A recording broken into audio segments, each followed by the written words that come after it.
speaking to the, about this lady's question over here, is that at times we think that we kind of underestimate the kind of people who come to watch a film like this. Just because I have come here doesn't mean I'm well aware or sensitized.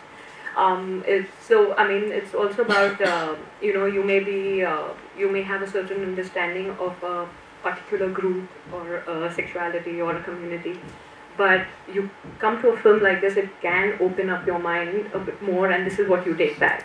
I would say just because we all are educated and we have applauded for your film doesn't mean that, again, I've become more sensitized, I've opened my mind a little more. So that's what you take from every film such as this. Coming back to what I wanted to talk, that is basically, it's not a question, it's more of an observation. In Roots of Love, I forgot the gentleman's name who was with his parents who cut his hair and who does the turban on-off thing. What I found a bit, surprising was the fact that how he said that now he feels that he can do everything. One would assume that education and a healthy upbringing should make you capable of doing everything and achieving everything in life. But here, just because he was able to cut his hair, so for him that was the threshold to being invincible.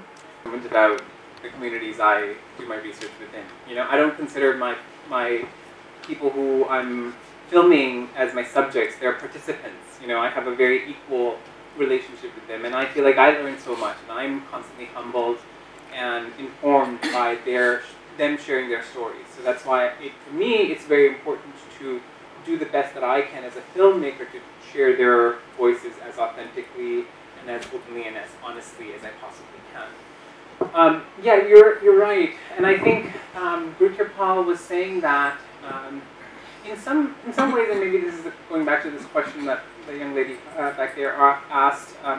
He was saying that in the context of being able to move in different spaces, right, and being able to go to Chandigarh, being able to migrate abroad, he can do everything. And I think in some ways, mobility does give you an incredible amount of privilege. And even if you think about gender and mobility, the way in which in very patriarchal societies, very unequal societies, women's mobilities are very severely constricted.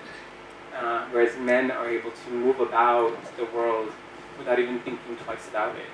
And I think in some ways that is what he was referring to, that I can do everything, I can go anywhere, I can be whatever I want to be. But you're right, and I think you can read that in many different ways. This town was so beautifully delineated. I would like to use it as to start off a conversation on sex. Sex education is banned in 11 states in India. So it's a big problem for activists to start off that dialogue.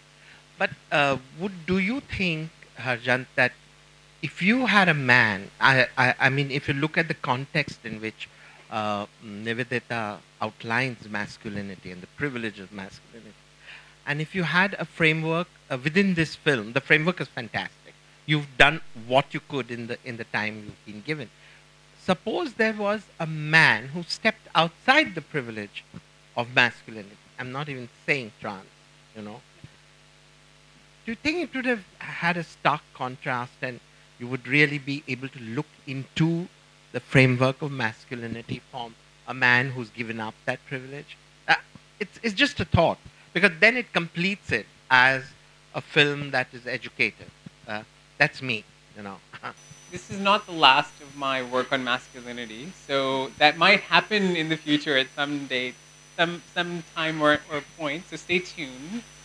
I would like to do that. That would be really fantastic. But in fact, I'm not the only person who's dealing with these issues. There are a lot of films and media. Maybe they're not Indian, but they also have very similar. They deal with the same issues. And I don't know if anyone here has seen the TV show Transparent, which is about, and it's set in LA, which is about a father at the age of 76 coming out as a woman, dealing with his kids, telling his kids, and talk about that TV show has such a wonderful portrayal, and it's getting all the great reviews right now in the U.S.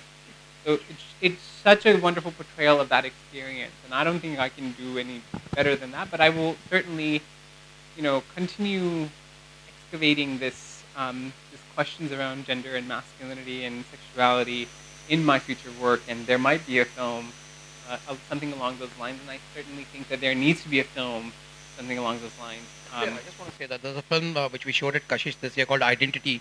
It's about Ghazal Daliwal as a Sikh young boy, grew up in Chandigarh actually, and actually becoming a trans woman, And it's a beautiful film about like how she rejects her masculinity and kind of transitions to be a wonderful woman who is now a script writer and successful in Bollywood and Ghazal is that's a beautiful story, and it kind of immediately contrasts that with a very I would say middle class trans woman from Andhra Pradesh, from a very different background. Like Ghazal is privileged in certain education and the family she lives with, and it contrasts with the person who does not have any wherewithals, either the money to have a sex change operation, and how she negotiates her transition from a boy in Andhra Pradesh to a trans woman in Bombay.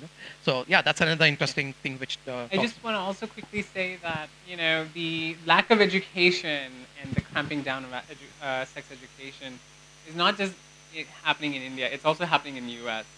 and it happens at a much greater rate. And I think that's something that, as a society, we really should work towards stopping and changing and giving the next generation healthy sort of language to be able to deal with and talk about sexuality. Otherwise, I think we're setting them up towards sort of a very detrimental.